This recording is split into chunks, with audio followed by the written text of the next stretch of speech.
Hi friends, இன்றைக்கி மசாலா சுண்டலுக்கு வெள்ளை கொண்ட கடலையை ஓவர் நைட் ஊற வச்சுட்டு காலையில் குக்கரில் 5 விசில் விட்டு எடுத்துக்கோங்க. இந்த சுண்டலுக்கு தேவையான ஒரு மசாலா பேஸ்ட் ரெடி பண்ணலாம். இஞ்சி, பூண்டு, பட்டை, கிராம்பு, சோம்பு சேர்த்து கொரப்பாக அரைச்சி எடுத்துக்கோங்க. வாணலியில் எண்ணெய் விட்டு எண்ணெய் காஞ்சதும் கடுகு, கடலப்பருப்பு சேர்த்துக்கோங்க. கடுகு பொரிஞ்சதுக்கப்புறமா அது கூடவே ஒரு பெரிய வெங்காயம், ஒரு கொத்து கருவேப்பிலை சேர்த்து நல்லா வதக்கி விடுங்க. வெங்காயம் நல்லா வணங்கி வரட்டும். வெங்காயம் நல்லா வணங்கி வந்ததுக்கப்புறமா நாம் கொரப்பாக அரைச்சி வச்ச பேஸ்ட்டையும் இது கூட சேர்த்து வதக்கி விடுங்க.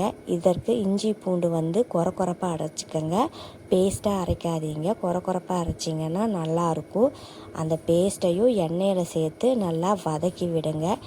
இஞ்சி பூண்டு பச்சை வாசம் போகிற வரைக்கும் வதக்கி விட்டுட்டு அதுக்கு தேவையான மசாலா பொருட்கள் என்னென்னு பார்க்கலாங்களா. 1/2 ஸ்பூன் மிளகாய்த்தூள், 1/2 ஸ்பூன் சிக்கன் மசாலா, 1/4 ஸ்பூன் மஞ்சள் தூள். இந்த மசாலாலாம் சேர்த்து நல்லா எண்ணெயிலேயே ஃப்ரை பண்ணுங்கள். மசாலாவோட பச்சை வாசமெல்லாம் போகட்டும்.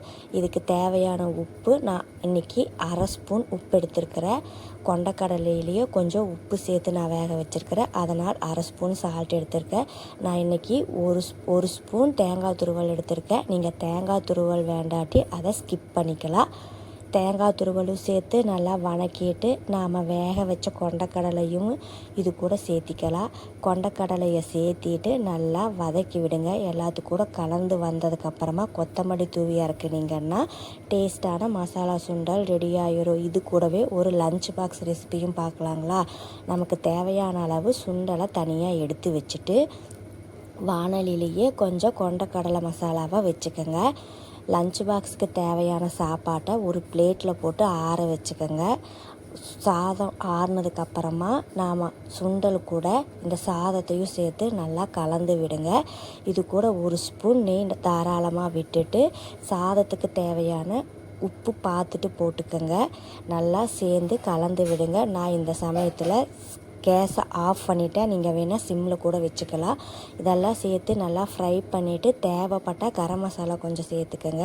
இதையெல்லாம் சேர்த்து மிக்ஸ் பண்ணினீங்கன்னா டேஸ்ட்டான மசாலா சுண்டல் சாதம் ரெடி ஆயிரும். ட்ரை பண்ணி பாருங்கள் ஃப்ரெண்ட்ஸ். மறக்காமல் லைக் அண்ட் கமெண்ட் பண்ணுங்கள் ஃப்ரெண்ட்ஸ். தேங்க்யூ.